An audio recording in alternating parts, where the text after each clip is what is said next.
Question 3. Examine the consistency of the following equations. 2x minus y plus 3 equal to 0, 3x plus y minus 2 equal to 0, and 11x plus 2y minus 3 equal to 0.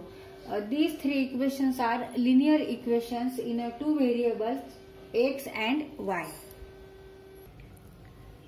These three equations are linear equations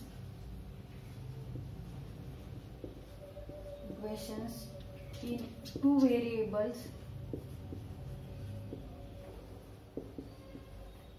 x and y. तर इथे हे तिन्ही equations consistence आहे का नाही ते आपल्याला बघायचे आहे. तर कन्सिस्टन्स असतील तर d equal to 0, value of determinant equal to 0 and there is common solution between them. There is common solution, कोणतंही कॉमन सोल्युशन त्या तिन्ही इक्वेशन मध्ये असणार आहे.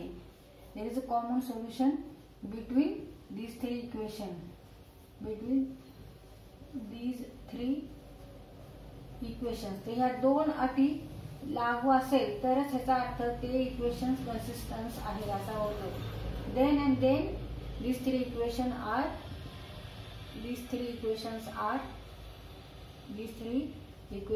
are consistent असं आपण म्हणू शकतो.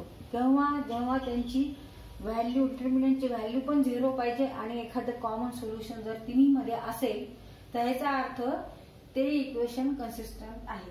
आता इथे आपण डिटर्मिनंटची व्हॅल्यू बघू. d equal to take coefficient of x and y and remaining column 3 -2 अँड -3 2 3 11 सगळे आपण x चे कोएफिशिएंट घेतले फर्स्ट कॉलम मध्ये. सेकंड कॉलम मध्ये -1 1 2 y चे कोएफिशिएंट आणि नंतर कॉन्स्टंट 3 -2 अँड -3.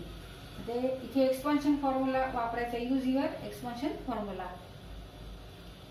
2 into -3 -3 minus 2 into -2 means -4. Now negative becomes positive. म्हणून इथे आपण +4 लिहू. आता -1 आणि परत मल्टिप्लाय पण -1 ने करायचंय. मग minus in bracket minus means positive 1. So here we take plus sign +1.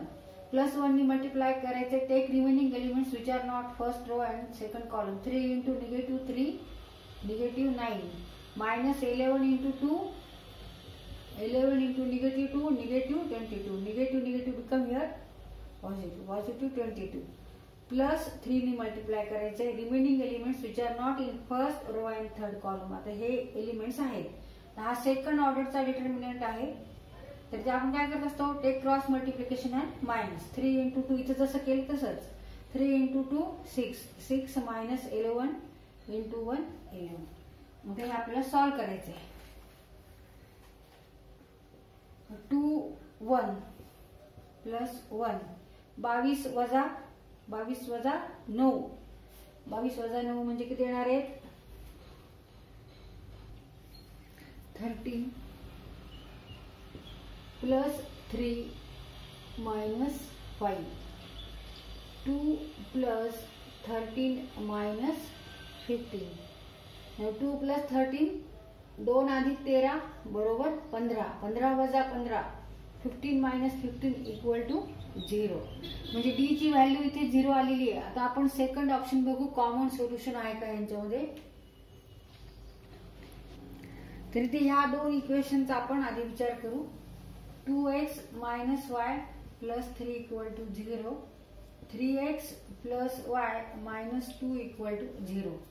मग यावरून आपण हे इक्वेशन असं लिहू शकतो. 2x minus y minus 3 आणि 3x plus y equal to -2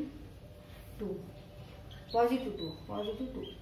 तर इथे आपण y कट करू शकतो. -y plus y. मग 5x इक्वल टू -1 येते. -3 minus 2 negative. x equal to -1/5. x ची व्हॅल्यू आली आहे -1/5. आता ह्यावरून आपण y काढू. मग कोणत्या इक्वेशन मध्ये आपण y ठेवायचंय?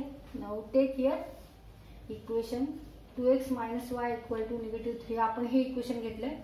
इथे x ची value 2 in bracket 1/5 -1/5 minus y = -3. Therefore y = -2/5.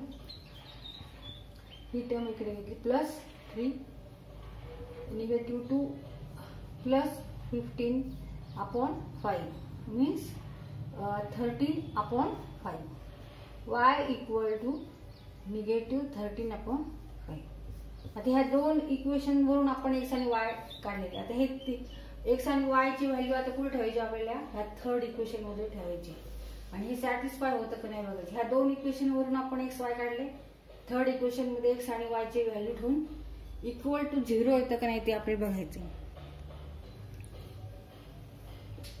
11 x ची व्हॅल्यू आहे -1/5 प्लस 2y आहे 13/5 मायनस 3 = 0. किंवा 3 इकडे घेऊन आपण असं पण इक्वेशन लिहू शकतो =3. 3 आपण LHS साइडला राईट हँड साइडला नेले. हे सॉल्व करून घेऊ आणि =3 आहे का नाही आन्सर एवढं चेक करू. 11/5 प्लस 13 × 2 26/5 =3. मग आता इथे डिनॉमिनेटर सेम आहे 5 -11 प्लस 26 = 3. मग आता 26 वजा 11 करायचे म्हणजे 5 and 1 divided by 3 = 3. 3 = 3. 5 1 जा 5 5 3 जा 15 म्हणजे LHS साइड = RHS. याचा अर्थ काय होतो?